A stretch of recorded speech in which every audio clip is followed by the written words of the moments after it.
राधे राधे प्रिय दर्शकों। पूजा अपनी माँ की लाडली बेटी थी। कहे तो बहुत ही नक्सली।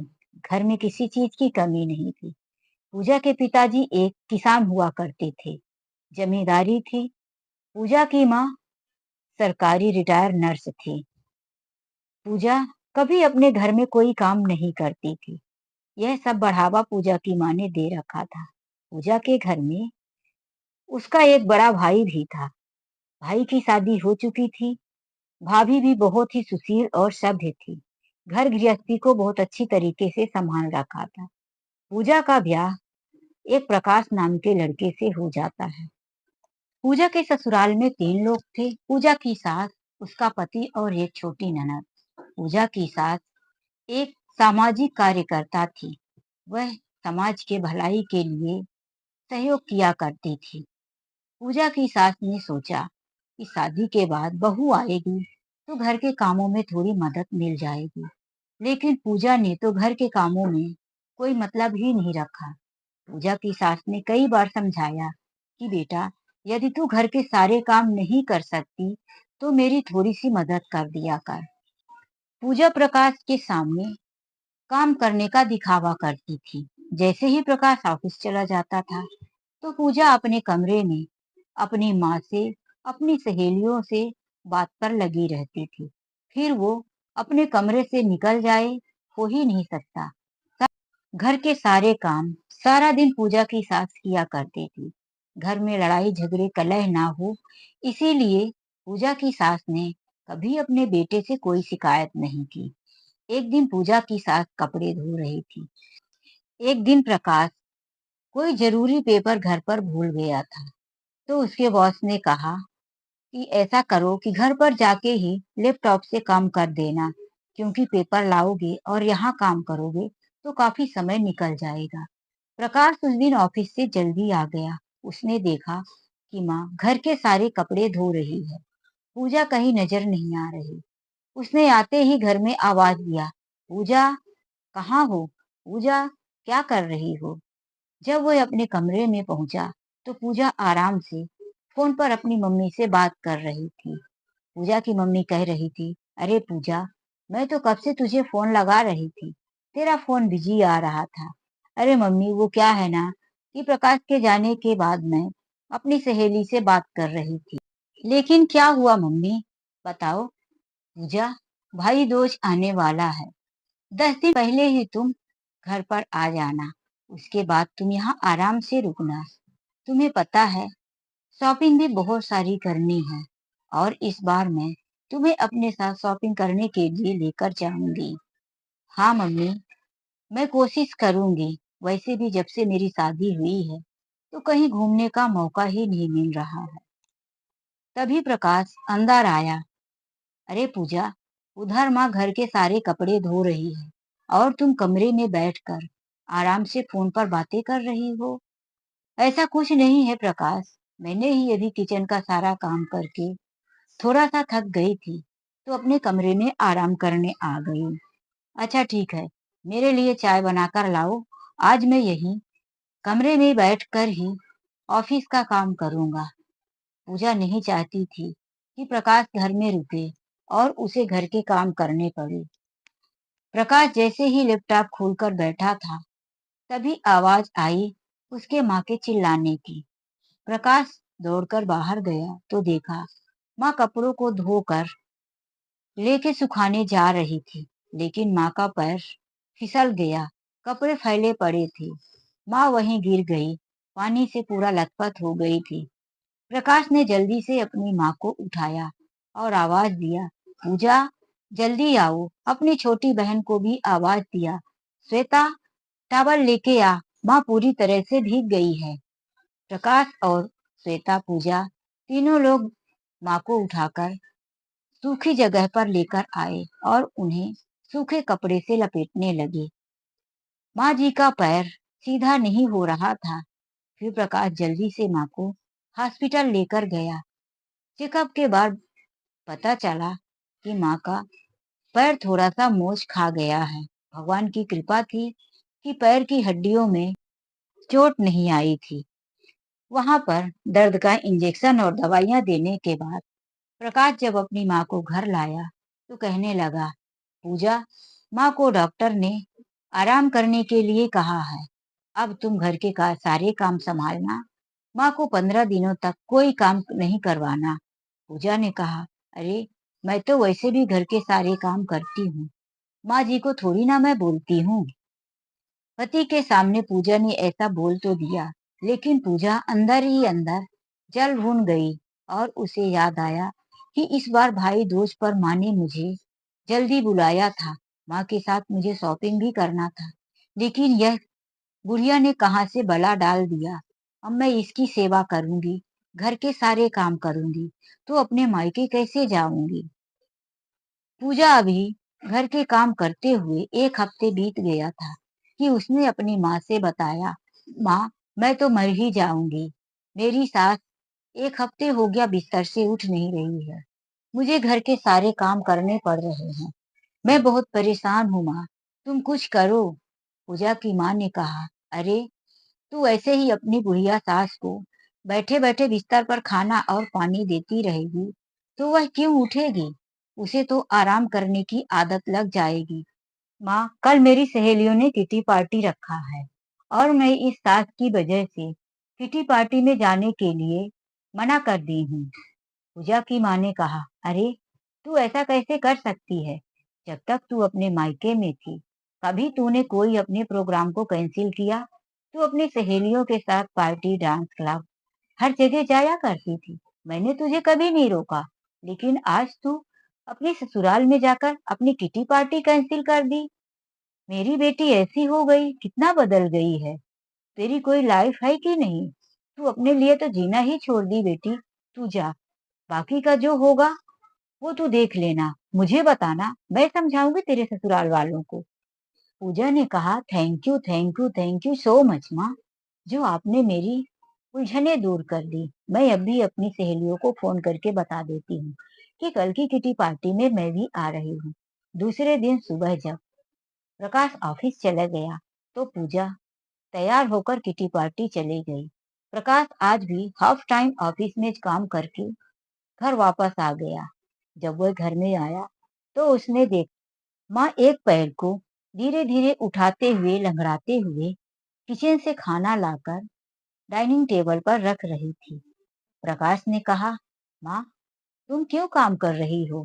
तुम्हें तो डॉक्टर ने आराम करने को बोला है। पूजा कहाँ है। अभी प्रकाश बात कर ही रहा था कि पूजा दरवाजे से खटखट हाई हील के सैंडल पहने, कंधे पर पर्स लटकाए हुए, फैंसी ड्रेस पहने घर पर आ गई। प्रकाश ने कहा, पूजा, तुम कहाँ गई थी। पूजा ने कहा, अरे, वो क्या है ना कि मेरी सहेलियों ने किटी पार्टी रखा और मैं कई बार उन्हें मना कर चुकी थी, लेकिन इस बार इतना ही जैसे उसके मुंह से निकला तो प्रकाश गुस्से में पूजा को एक थप्पड़ मार दिया। मैंने तुमको समझाया था ना कि मेरी माँ को छोड़कर कहीं मत जाना। तुम एक छोटी सी जिम्मेदारी नहीं निभा सकती। माँ ने पूरा खाना बनाया और अब खाने को टेबल पर सजा रही है और तुम सुबह सुबह किटी पार्टी के लिए निकल गई। कैसी बहू हो। पूजा के गाल में थप्पड़ पड़ते ही पूजा आग की तरह फट पड़ी। तुम्हारी हिम्मत कैसे हुई मुझे थप्पड़ मारने की। अरे, मैं तो तुम्हें सजा दिलवा कर रहूंगी। पूजा वहां से तमतमाई अपने कमरे में चली गई और अंदर जाकर फोन लगाकर रोने लगी। माँ, तुम्हारे कहने पर मैं किटी पार्टी क्या चली गई।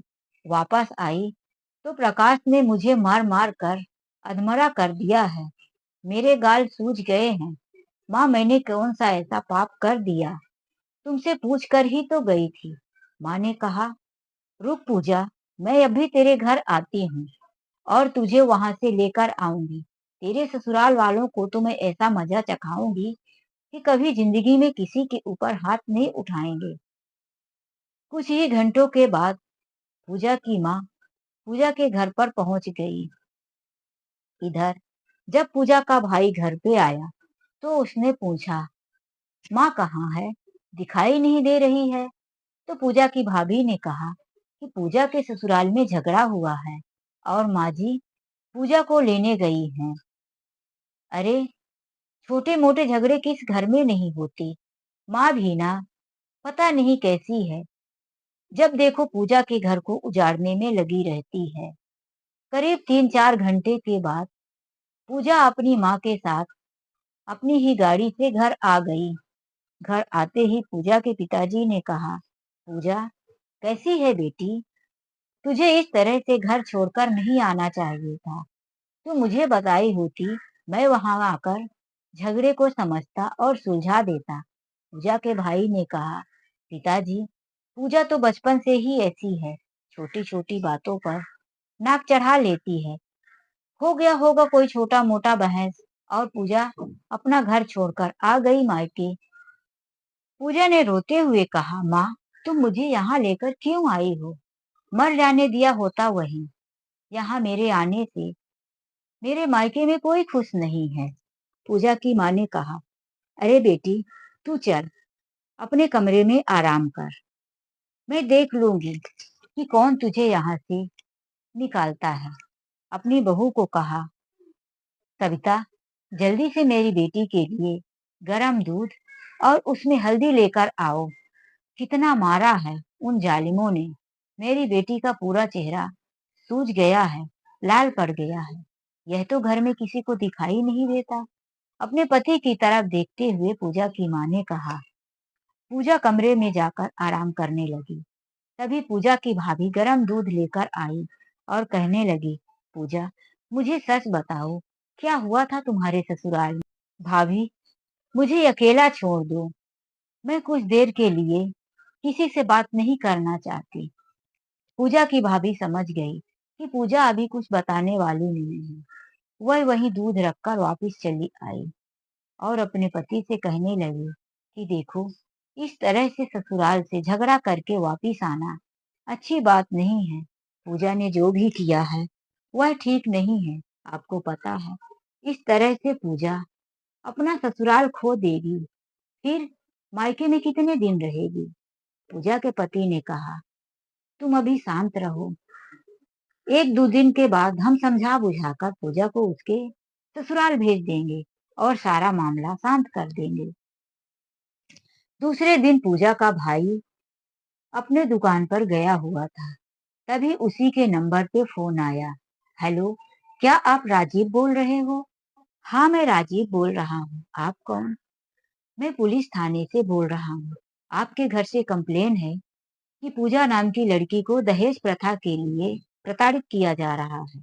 हम आपके घर पूछताछ के लिए 2 घंटे के बाद आ रहे हैं। पूजा के भाई राजीव ने जब यह बात सुनी तो वह सन्न रह गया। वह तुरंत घर आया और पूछने लगा, माँ आपने यह क्या किया? पूजा के ससुराल वालों के ऊपर दहेज का आरोप लगा दिया। क्या पूजा के ससुराल वाले पूजा से कभी दहेज मांग रहे थे? उसे दहेज के लिए मार पीट रहे थे? पूजा सच सच बताओ, यह तुमने क्या कर दिया? पूजा ने कहा, भैया आपको मेरे ऊपर भरोसा नहीं है तो मैं आपको कैसे समझा सकती हूँ। आप मेरी बातों पर कभी भरोसा कर ही नहीं सकते। पूजा के भाई और उसके पिताजी यह बातें सुनकर दंग रह गए कि मेरी बहन ने इतना बड़ा कदम उठा लिया। पूजा की माँ ने कहा, आप लोगों को परेशान होने की कोई जरूरत नहीं है। मैंने रिपोर्ट लिखवाया है। मैं इसके पति और इसकी सास को सबक सिखा के ही रहूंगी। मैंने अपनी बेटी जब से उस घर में दिया तो मेरी बेटी कभी सुकून के 2 पल नहीं जी। उन्हें पता चल जाएगा कि उन लोगों ने किसके साथ पंगा लिया है। उधर पुलिस स्टेशन से फोन पूजा के ससुराल में भी गया। पूजा की सास और उसके पति यह सुनकर दंग रह गए कि हमने तो कभी पूजा को इस मामले में कोई बात ही नहीं की। कभी हमने पूजा से दहेज के लिए कुछ कहा ही नहीं। एक छोटी सी बात पर पूजा ने इतना बड़ा आरोप लगा दिया। पूजा की सास ने कहा अपने बेटे प्रकाश से कि बेटा हमें पूजा के घर चलना चाहिए, बहू से और उसके पिताजी से बातें करनी चाहिए। चलो हमारे साथ, हम बहू को समझा बुझाकर वापिस घर लेकर आएंगे। पूजा ने जो ये झूठा आरोप लगाया है तो हम उससे यही कहेंगे कि यह अपना आरोप वापिस ले ले। कब हमने उसे दहेज के लिए परेशान किया। यह सोचकर प्रकाश अपनी माँ को लेकर पूजा के घर पहुंच गया। प्रकाश की माँ पूजा के पिताजी से कहने लगी, समधी जी, मैंने तो कभी आपसे दहेज के लिए कोई मांग नहीं की और न ही आपकी बेटी को कभी दहेज के लिए परेशान किया। मैं तो आपकी बेटी को अपनी बेटी की तरह मानती थी। वह घर का काम नहीं करती थी तो मैं खुद ही घर के काम कर लिया करती थी। भाई साहब, ये देखिए, मेरे पैर में थोड़ा सा मोच आ गया, इसीलिए आपकी बेटी पूजा को घर के काम जरूर करने पड़े। लेकिन मैंने कभी अपने बेटे से ये शिकायत नहीं की कि आपकी बेटी घर के काम नहीं करती। मेरी बीमारी में जो उसने काम किया तो मैं उसमें भी अपने आप को ही बहुत कोस रही थी। उस दिन आपकी बेटी किटी पार्टी चली गई, लेकिन यह बात मैंने प्रकाश से नहीं बताई। मैं तो पूजा की जगह जल्दी जल्दी खाना बनाकर भी रख दिया था।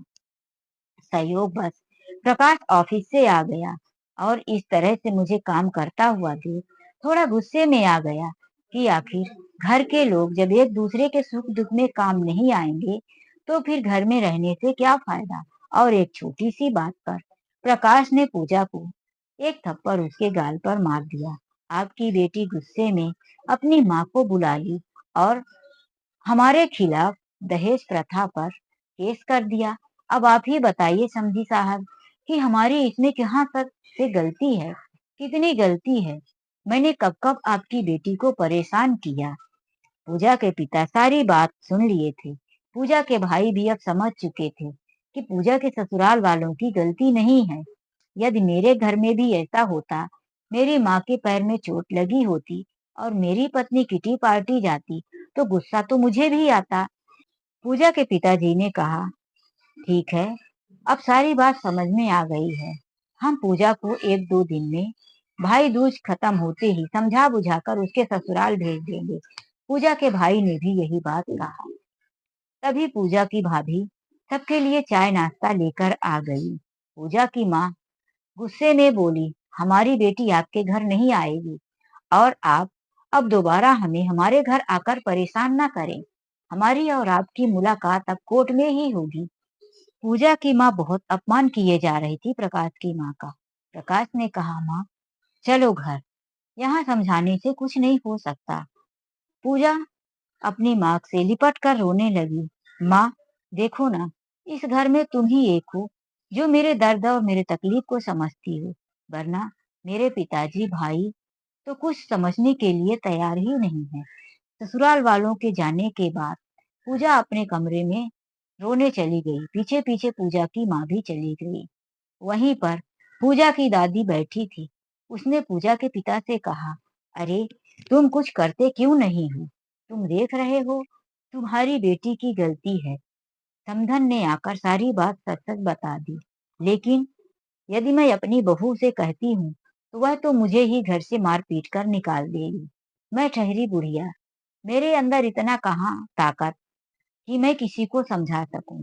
तभी पूजा की माँ बाहर आई और अपनी सास को चिल्लाते हुए कहने लगी, माँ जी, आप तो शांति से पड़े ही रहो। आपने आज तक किया ही क्या है हमारे लिए? आपको बीच में बोलने की जरूरत नहीं। यह मेरी बेटी का मामला है, मैं अच्छी तरह से समझा लूंगी। आपको जो दो रोटी मिल रही है वह आप खाओ और पड़े रहो। घर के कामों में ज्यादा दखल अंदाजी मत किया करो। पूजा की माँ अपनी सास को चिल्लाने के बाद बहू को आवाज दी, अरे सुनती है, जा घी का हलवा बनाकर ला पूजा के लिए। बहुत रुला दिया अब घर वालों ने मेरी बेटी को। ससुराल वाले क्या कम थे जो उसे घर वाले भी परेशान कर रहे थे। सास के कहने पर पूजा की भाभी घी का हलवा बनाकर ले गई और पूजा की माँ के हाथों में दे दिया। वह अपनी बेटी को हलवा खिलाकर बोली, बेटी चल तैयार हो जा, हम दोनों मार्केट शॉपिंग करने के लिए चलते हैं। भाई दूज अब 2 दिनों के बाद ही है। तभी पूजा का फोन बज उठा। पूजा की सास का फोन था। उधर से पूजा की सास बोली, पूजा बेटी, मैं तुमसे माफी मांगती हूँ। मैं तुम्हारे घर पर ही माफी मांग लेना चाहती थी, लेकिन प्रकाश गुस्से में आकर वहां से ले आया। मुझसे कोई गलती हो गई हो तो मुझे माफ कर दो और अपना आरोप जो वहां पर तुमने की लगाया है वापिस ले लो बेटा। तुम्हारा घर उजड़ जाएगा। मैं नहीं चाहती कि एक छोटी सी भूल की वजह से हमारे बेटे का घर बर्बाद हो जाए। तुम घर वापिस आ जाओ बेटा। पूजा की माँ ने पूजा से फोन छुड़ा लिया और पूजा की सास से कहा, आप यदि नहीं चाहती कि आपकी बेटी का घर बर्बाद हो जाए तो मेरी एक शर्त है, आप मानेंगी? पूजा की सास ने कहा, हाँ समधन जी, बोलिए क्या शर्त है। आप अपने बेटे और बहू से अलग हो जाइए। पूजा अपने पति के साथ अकेले रहेगी। आपकी बेटी और आपसे कोई मतलब नहीं रखेगी। तभी तो पूजा अपने घर आएगी। पूजा की सास यह बातें सुनकर सन्न रह गई। उन्होंने कहा, अरे हमारे घर में है ही कौन? एक बेटी है जो कभी भी ब्याह कर अपने ससुराल चली जाएगी। उसके बाद मैं अकेली बूढ़ी जान, मैं अपने बेटे से कैसे अलग रह सकती हूँ? मेरा इकलौता सहारा मेरा बेटा ही तो है। फिर पूजा की माँ ने कहा, तब मेरी बेटी वापस उस घर में नहीं आएगी। इतना कहकर पूजा की माँ ने फोन रख दिया और अपनी बेटी को लेकर बाजार चली गई। जब पूजा की माँ अपने समधन से बात कर रही थी तो यह सारी बातें पूजा की भाभी ने सुन लिया था। अब तो दादी के बताए हुए प्लानिंग के हिसाब से पूजा की भाभी ने वही करना शुरू कर दिया। शाम को पूजा की भाभी अपने कमरे में आराम कर रही थी। जब पूजा अपनी माँ के साथ शॉपिंग करके आई तो किचन में देखा कि कुछ खाना ही नहीं था। तमतमाती हुई कमरे में गई और भाभी से पूछा, भाभी अभी तक तुमने खाना क्यों नहीं बनाया? पूजा की भाभी ने कहा, हमने तो खाना बनाया और खा भी लिया। हमारा खाना हो चुका है। अब जाओ, तुम्हारी माँ और तुम अपने लिए खाना बनाओ और खाओ। बहू के कमरे से जोर जोर से आवाजें सुनकर पूजा की माँ भी पहुंच गई। अरे क्या हुआ? तुम क्यों चिल्ला रही हो? पूजा ने कहा, माँ देखो तो भाभी क्या कह रही है। बोल रही है कि तुम दोनों माँ बेटी बनाओ और खाओ। हमने तो बनाकर खा लिया। पूजा की माँ ने कहा, बहू ऐसा क्यों बोल रही हो? मैं तो ठीक ही बोल रही हूँ माँ जी। मैंने अपना खाना बना लिया और खा लिया। मैं किसी की नौकरानी थोड़ी ना हूँ। और जब से आपकी बेटी घर में आई है तो हमारा काम बढ़ गया है। क्या आपकी बेटी अपने लिए खाना नहीं बना सकती? एक गिलास पानी भी हो तो मैं ले जाकर देती हूँ। मैं ये सब क्यों करूँ? क्या आपकी बेटी कोई छोटी बच्ची है जो अपने लिए खाना बनाकर नहीं खा सकती? जिस तरह से मैं इस घर की बहू हूँ और मैं घर के सारे काम करती हूँ, परिवार की जिम्मेदारी निभाती हूँ, तो उसी तरह से आपकी बेटी भी तो किसी के घर की बहू है। वह तो अपने मायके में आकर बैठी है इसलिए कि उसकी सास का पैर टूट गया था और आपकी बेटी को घर के काम करने पड़ रहे थे। तो मैं भी तो किसी के घर की बेटी हूँ। मैं क्यों करूँ घर के सारे काम अकेले? पूजा ने अपनी माँ को बढ़ाते हुए कहा, माँ आपने ही अपनी बहू को कुछ ज्यादा ही सर पर चढ़ा के रखा है। देखो आज आपके साथ ही कैसे बहस कर रही है। पूजा की माँ गुस्से में बोली, मैं इसे अभी सबक सिखाती हूँ। और पूजा की माँ मारने के लिए अपना हाथ उठाई ही थी कि पूजा की भाभी ने हाथ रोक लिया और कहा, यदि आपने मुझ पर हाथ उठाया तो मैं आपके ऊपर दहेज प्रथा का आरोप लगाऊंगी कि आप मुझे दहेज के लिए मारती पीटती हैं। मैं आपको जेल भिजवा दूंगी। पूजा की माँ ने जेल का नाम सुना तो थोड़ा सहम गई और सहज सा मीठा बोलते हुए कहने लगी, अरे बहू तुम तो समझदार हो, तुम सब इन बातों में कहाँ पड़ोगी। देखो जाओ तुम सबके लिए खाना बनाओ। नहीं, मैं नहीं बनाऊंगी और अब मैं आप लोगों के साथ भी नहीं रहूंगी। मुझे तो अब अपने पति के साथ अलग रहना है। बाहर बैठे पूजा के पिताजी यह सारी बातें सुन रहे थे। अपने बेटे को बुलाकर बोले, राजीव जा तो देख कमरे में क्यों इतना जोर जोर से आवाज आ रही है। क्यों हमारे घर में झगड़ा हो रहा है? राजीव ने कहा, पिताजी हमारे घर में अब तक जो हो रहा था सब बहुत बुरा हो रहा था। अब शायद सब कुछ ठीक हो जाएगा। दादी भी आ गई और अपने बेटे को बोली, खबरदार अगर तुमने कमरे में जाकर कुछ भी किसी को समझाया, जो भी हो रहा है सब ठीक हो रहा है। पूजा के भाभी ने जब काम करने से साफ साफ मना कर दिया तो पूजा की माँ ने कहा, पूजा जा बेटी तू ही खाना बना ले, तेरी दादी के लिए, तेरे पिताजी के लिए, मेरे और अपने लिए।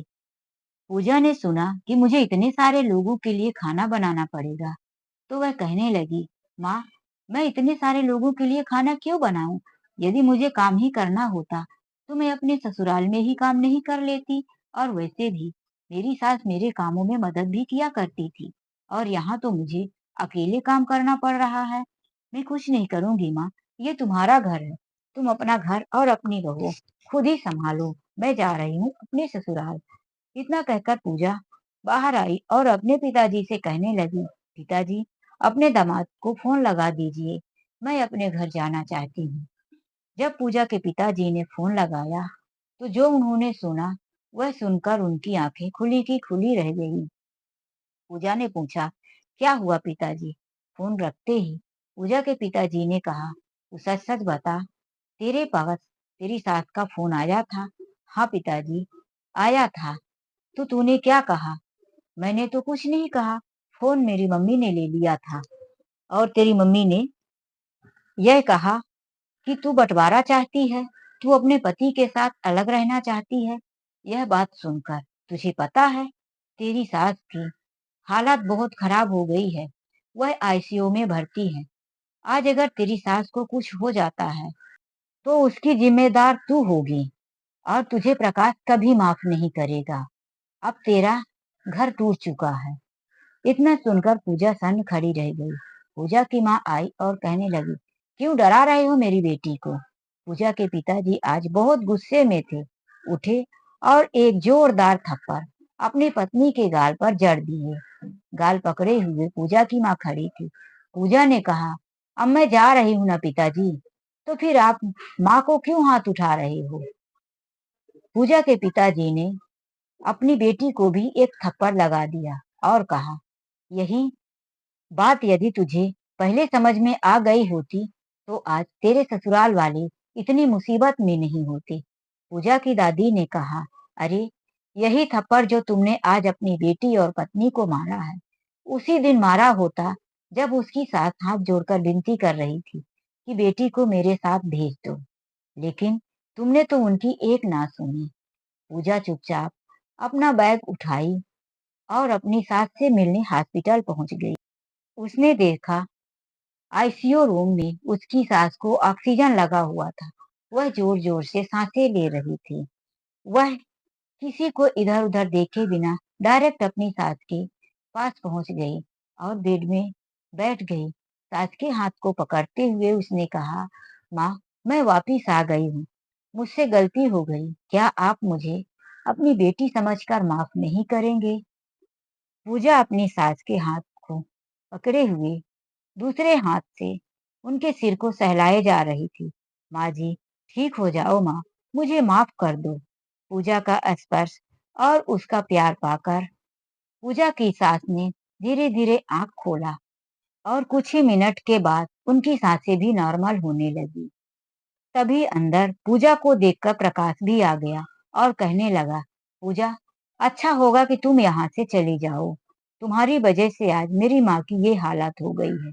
अपने बेटे की बात सुनकर पूजा की सास ने हाथ से कुछ इशारा करना शुरू कर दिया। प्रकाश जाकर नर्स को बुला लाया।